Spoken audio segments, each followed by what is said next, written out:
Sort of announcement things. I'm ringing just a little bit, so I'll wait a moment. Get that turned down just slightly. I wanted to note just a few things for you in the life of the church and in the life of this study. One is that Bill and Karen Eisenbarth, who are right over here to my right, will you wave your hand, are officially joining our congregation on Sunday as new members. Right? They are parents to Carrie and also to grandchildren Lucia and Winnie. So we're happy to have you guys here. We love that you're engaging right away in the life of our church here. And we look forward to more relationship building and engaging all of our gifts for the work that we do together. There are, just so you know, I try to keep extra sessions. So last week's outline is on the table, and I kind of pile those up and leave one behind so that you can pick up in case you miss one of those and can take it with you. Lily Askengard, our Director of Children's Ministry, has asked me to make an announcement. We have what we call an annual Christmas Bazaar with a B-A, not a B-I, and you'll catch up with that. And you don't understand the difference. It's okay. That bodes well for our study today, I'm sure. And so every year we do this, and it is one of our major fundraisers apart from our annual operational budget for all children, youth, and family activities. And I know some of you have already participated in with purchases each year or providing, but we still need crafters and bakers. So if you have a gift toward, or inclination, it doesn't even have to be that good. It can just be, no. If we can sell it for $1.50, we'll take it. So, but if you do have an inclination in those areas and can contribute products to the Bazaar, then you need to contact Lily Askengard or leave me a note or do something so that we can get that ready. Because it is a pretty big event, and it's out on the 3rd and 10th of December, post-worship throughout the week.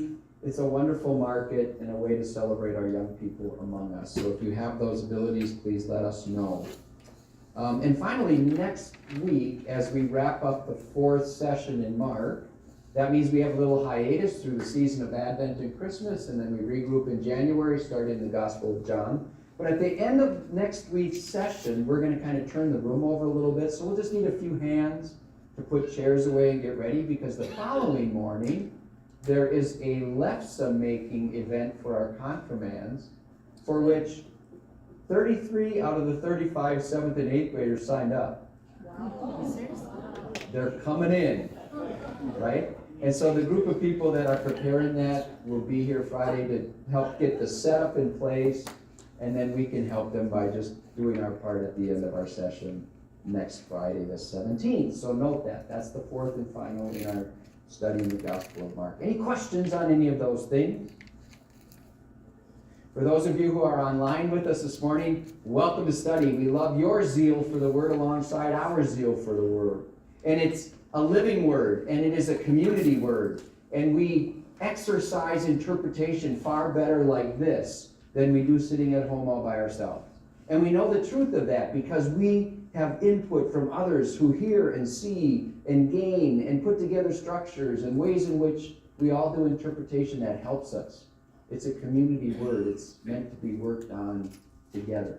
So thank you for your presence in the room and your presence online. We're enjoying being together in this study. So today, session 3, you were assigned chapters 8, beginning with verse 22, through 10, verse 52. So essentially 8, 9, 10 all together are the core of our study for today in chapters of Mark. So we're going to take a little look, but I'm going to first hearken your attention to what I said were the goals of this study. These are on the top of your outline today to remind you. The goals of this study are to indicate, number 1, the proximity and power of God in the current setting of our lives. All right? This is the how then shall we live? Or how is this relevant to the ways in which we live and breathe and move as the church? We want to get from here's the text, here's the gospel, here's Jesus, to then what does this say about our lives today?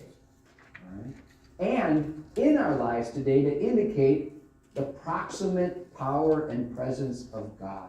Mark tells us in the first words of Jesus that God is near.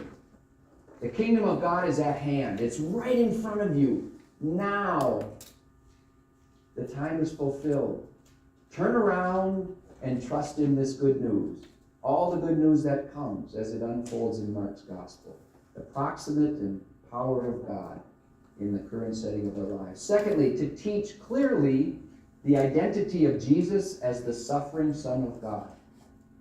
The title of our session for today is A Cross in the Middle of Everything.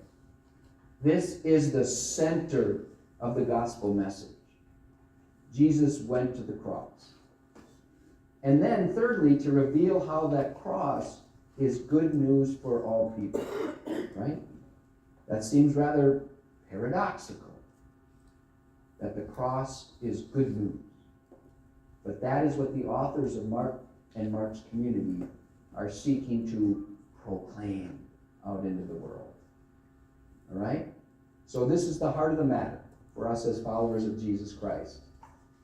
We're going to do this. I'm going to try something a little different today. I'm sure you're excited about that. And it's because there are so many different ways to read the scriptures. And the ways the Gospels have been structured have common threads for the ears and the eyes of the people who were first receiving them. In other words, the ways in which literature was cast in society would allow them to understand these Gospels more clearly than maybe we do today, because some of these structures are not necessarily regular practices in literature today. So I'm trying to give you that kind of a look so that you can, when you're on your own and you're doing your work in the scriptures, you have some of these tools. So what we're going to do today is we're going to set the boundaries on this passage from Mark 8:22 through 10:52. And then we're going to work our way from the back to the front, just because I thought it would be kind of fun. All right? And if Pastor Paul ever gets bored, then we've got to add a little entertainment in the approach. So if you will, open up your Bibles to chapter 8, verse 22. All right? And maybe keep your finger in the passage of the last part of this passage, Mark 10:46 to 52, if you want that. So put your finger in that little passage while looking at chapter 8, verse 22. And we're going to read some scripture today, because I really want you to get this part of the Mark's gospel, all right? Find those spots? Pretty ready? All right? You're just slightly faster than the confirmands at finding the passage, right? This is all the good work of Bible study, is that you can actually look things up and find where you want to go, right? So you get your fingers in there and you dig around, keep that working Bible working. All right, they came to Bethsaida, and some people brought a blind man to Jesus and begged him to touch him. He took the blind man by the hand and led him out of the village, and when he had put saliva on the man's eyes and laid his hands on him, he asked him, "Can you see anything?" The man looked up and said, "I can see people, but they look like trees walking." And then Jesus laid his hands on his eyes again. There's a second attempt, right? And he looked intently, and his sight was restored, and the man saw everything clearly. Then he sent him away to his home, saying, "Do not even go into the village." All right? Kind of cryptic. There's a little bit of I hope you can come up with at least 2 or 3 questions out of what I just read there. Now, if you will, flip with your hand over the next one in the back, and we're going to take a look at 10:46 through 52. Again, try to remember there's locations, there are names, there are numbers, and those can all be cues as to something that's going on. So now they came to Jericho. And Jesus and his disciples and a large crowd were leaving Jericho. And Bartimaeus, son of Timaeus, that just means son of Timaeus, a blind beggar, was sitting by the roadside. When he heard it was Jesus of Nazareth, he began to shout out and say, "Jesus, son of David, have mercy on me." And many sternly ordered him to be quiet, but he cried out even more loudly, "Son of David, have mercy on me." Jesus stood still and said, "Call him over here." They called the blind man, saying to him, take heart, get up, he's calling you. So throwing off his cloak, he sprang up and came to Jesus. And Jesus said to him, what do you want me to do for you? The blind man said to him, my teacher, let me see again. Jesus said to him, go, your faith has made you well. Immediately, the man regained his sight and followed Jesus on the way. All right, so this is a way of establishing a chapter in the Gospel of Mark in a day when they didn't have chapters, right? When we put chapters together on these works and put numbers next to them and verses beside them, those are all later additions for people who began to think more chronologically, right? So there's the measures of time of chronos and kairos, all right? Kairos is in the actual presence of time, God's presence in time. It's more metaphorical and spiritual, and chronos means that we have numbers and order and it's a line, right? So the ways in which we think and see and view the world according to time is far different in this century than it was then. So keep that in mind, right? So we're trying to establish some sort of order that isn't necessarily present within it, other than to say, in the structures of the day, in the way in which they presented literature, they would do things like this. We heal the blind man, we heal the blind man, and that means everything in between goes together.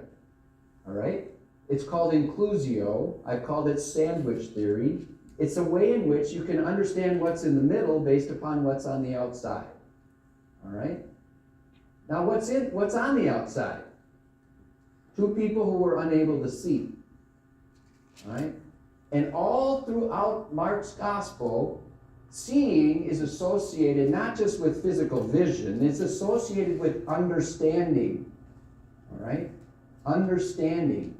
So the authors of Mark's gospel are wanting us, as community in Christ, to gain some understanding of what's between these two bookends of the healing of two people who were blind.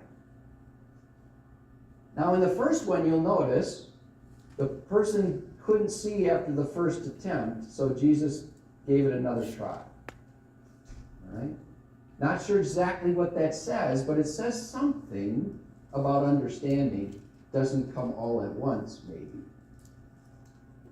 And the final one is a bookend of one named Bartimaeus. And curiously, that passage indicates one of the works of Plato, which was called Timaeus, that was prevalent in the culture and community during that first century development of Christian churches. All right? There's a powerful Greek influence going on in the culture of understanding. And the people would have had familiarity with that work of Plato. What does that say? I'm not exactly sure. But it says something. All right? In the swirl of culture, the authors were putting it together for us so that we would gain a larger understanding of the text today. Most of all, what I want you to gain in that is a sense of inclusio. This is one thing from start to finish. We're meant to gain what's in between by knowing what's on the outside. So I'm just getting to my point of in my text for study today. All right. You remember last week that we ended with two stories of the feeding of the thousands. All right? And I asked you to pay attention to the numbers. And you had the feeding of the 5,000 with 12 baskets left over. There was enough for all of the tribes of Israel.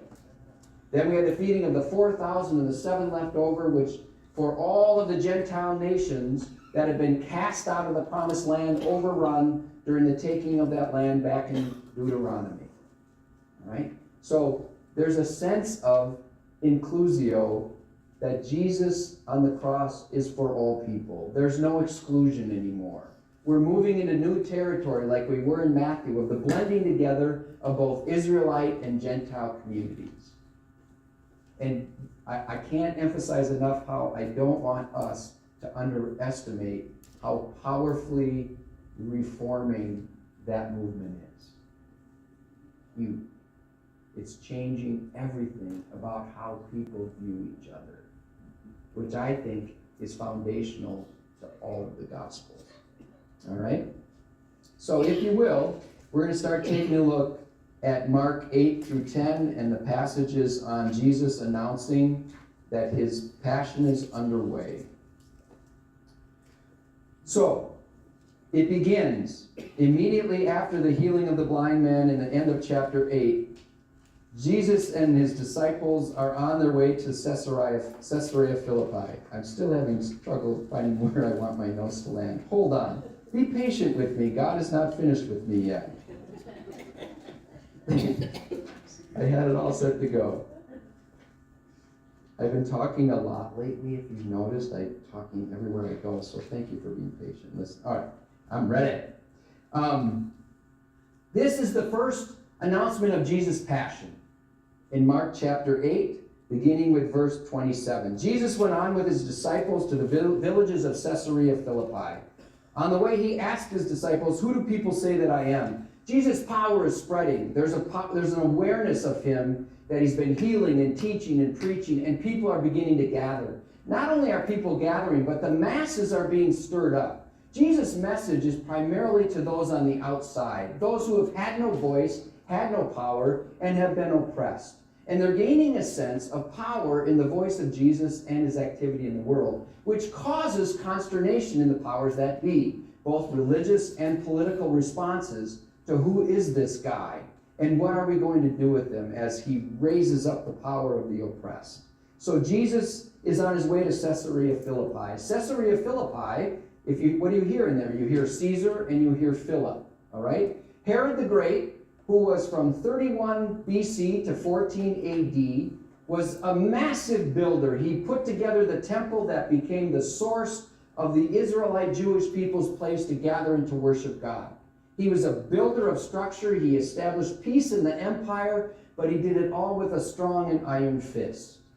And even the building of the temple, we would know, was a way for him to appease the religious practices of the Jewish people and try and keep them from any more uprisings.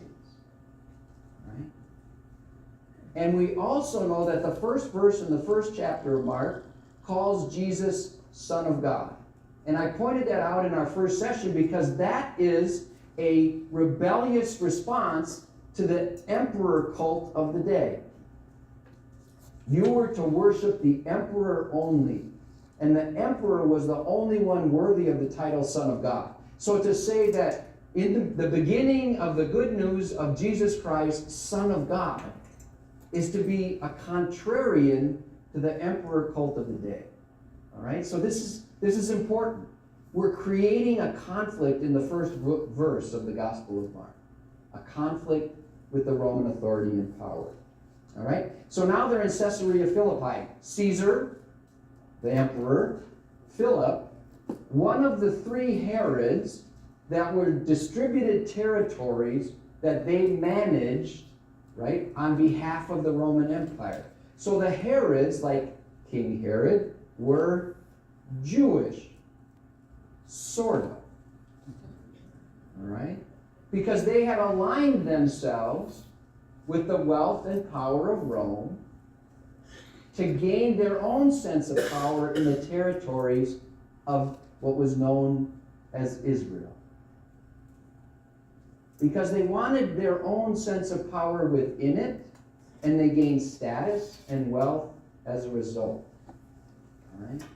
So when we hear of the Herods, the Herodians are the people who had given up their faith in some way to align themselves with Rome.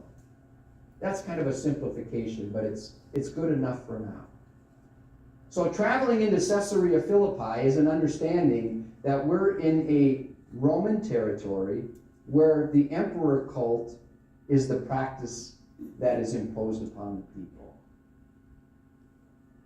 So hear that as a conflict. Jesus is in a Roman-occupied territory, and people are rising up to follow him, and that troubles the powers that be.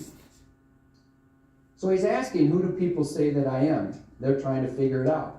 Hearkening back to John the Baptist, who we know already has been beheaded in the 6th chapter of Mark. And others say Elijah, because at the end of the Old Testament, it ends with an uncertainty about whether Elijah was still alive. He ascended, right? He left, and it put the mantle upon Elisha, and people had speculated that Elijah would somehow come back. All right? So within the understanding, there was that sense that, well, is this actually Elijah returned? And still others say one of the prophets. He said, "Who do you say that I am?" Peter answered him, "You are Messiah." In the Greek, it's Christos. So that's how we get Christ. Messiah is the Hebrew version of Christ. But you could say, "You are the Christ," is how Peter responded to that question. And then again, you get, and Jesus sternly ordered them not to tell anyone about it. All right? Now, we speculated on that mark in secret already. What did Jesus mean by saying, "Don't talk about me"? Right? They're not ready. Right?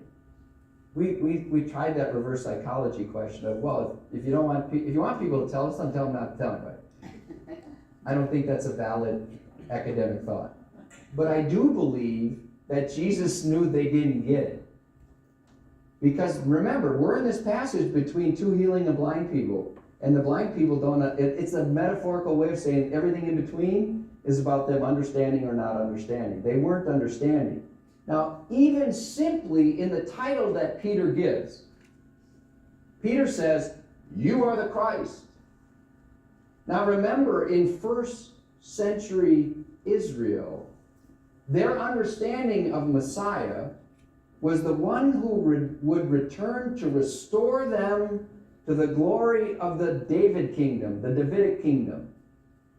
A full 1,000 years prior, and the folks were waiting for their restoration to be the central power of the Middle East.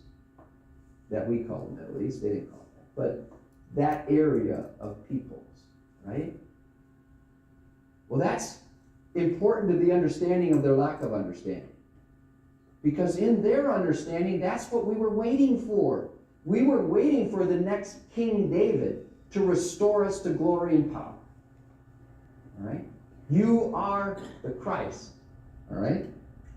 And then it says, and then Jesus began to teach them. This is the beginning of Jesus' teaching. This is now Jesus 101. All right? This ought to alert us to hanging our hats on understanding what Jesus is about to say.